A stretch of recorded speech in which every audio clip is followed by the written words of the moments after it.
السلام علیکم ورحمۃ وبرکاتہ۔ ناظرین کرام، کیسے ہیں آپ؟ سب خیریت سے ہیں؟ آپ نے دیکھا حالیہ دنوں کے اندر میرا ایک کلپ جو کسی جگہ پر میں نے چند مواقعوں پر اس کو بیان کیا بطور مفہوم و خلاصہ، اس کو لے کر کے بعض حضرات نے اور ایک شخص نے بالخصوص اس نے کہا کہ یہ حدیث ہی نہیں ہے اور یہ بےہودہ ہے فلاں فلاں۔ انہوں نے پچھلے دنوں صراحتاً رسول اللہ کی گستاخی کی صلی اللہ علیہ وآلہ وسلم، خود سے ایک جھوٹی حدیث بنا کے منسوب کی، اور صرف جھوٹی نہیں تھی، بےہودہ تھی، گستاخانہ تھی، بے حیائی پر مبنی تھی۔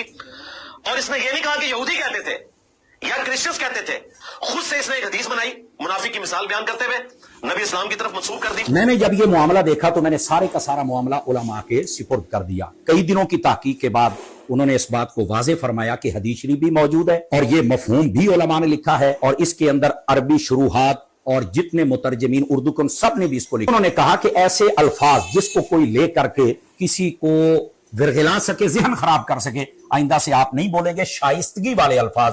میں اس بات کا پابند ہوں، اور انہوں نے یہ بھی فرمایا کہ غیر مشروط طور پر آپ اپنے الفاظ کو واپس لیں۔ بالکل میں اس کا پابند ہوں اور میں الفاظ واپس لے رہا ہوں۔ اور یہاں میں ایک اور بات بھی یہ کہنا چاہتا ہوں، یہ میرا ایمانی تقاضا بھی ہے، یہ میرا عشقی تقاضا بھی ہے، یہ میری محبت بھی ہے، اور جس مسلک محبت و عشق میں ہوں اہل سنت، یہ اس کا تقاضا بھی ہے۔ اہل حق جب ان کو کوئی کہہ دے کہ یہ الفاظ نامناسب ہے تو وہ فوراً اس سے برات کا اعلان کرتے ہیں۔ میں ان الفاظ کو غیر مشروط طور پر واپس بھی لیتا ہوں، براءت کا اعلان بھی کرتا ہوں، اور ساتھ ہی ساتھ میں اللہ کی بارگاہ میں اپنے آپ کو عاجزی کے ساتھ پیش کرتے ہوئے اپنے رب سے معافی کا طلبگار ہوں، رجوع کرتا ہوں، توبہ کرتا ہوں۔ اور محبوب کریم صلی اللہ علیہ وآلہ وسلم آپ کی بارگاہ اقدس میں بھی اس کی وجہ یہ ہے کہ ہم ہیں اہل سنت، ہم ہیں اہل ادب، ہم ہیں اہل عشق، ہم ہیں اہل محبت۔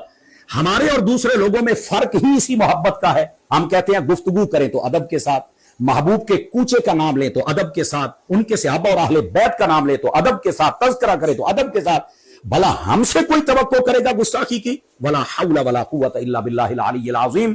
ہم تو اس الزام کو اوپر پھینکتے ہیں اور رد کرتے ہیں۔ اس لیے میں اللہ کی پاک بارگاہ میں ایک مرتبہ پھر، میرے الفاظ بھی کسی کو پسند نہ آئے تو میں واپس لیتا ہوں، معذرت خواہ بھی ہوں، ان کو واپس لیتا ہوں، چونکہ اللہ کی بارگاہ میں عاجز ہونے سے، توبہ کرنے سے، معافی مانگنے سے بندے کا قد کبھی چھوٹا نہیں ہوتا ہے۔ اللہ رب العزت ہمارے ملک کو انتشار سے، اختلاف سے محفوظ فرمائے۔ آپ دیکھیں ہماری افواج تو پہلے خوارج کے ساتھ لڑ رہی ہے، اندرونی دشمنوں سے، بیرونی دشمنوں کے ساتھ۔ یہاں ایک عجیب سا تماشا جس کی کوئی بنیاد نہیں ہے۔ بہرحال میں نے یہ سب کچھ اس لیے کہ ہم اہل سنت ہیں، ہم اہل ادب ہیں، ہماری وجہ سے اس ملک میں کبھی بدامنی نہیں ہوئی اور نہ ہم یہ حصہ ملانا چاہتے ہیں۔ اس لیے میں الفاظ کو غیر مشروط طور پر واپس بھی لے رہا ہوں اور اللہ کی بارگاہ میں معافی کا طلبگار بھی ہوں۔ اللہ رب العزت مجھے معافی عطا فرمائے اور تمام اہل عشق پر اللہ تعالیٰ اپنی رحمت کی نگاہ فرمائے۔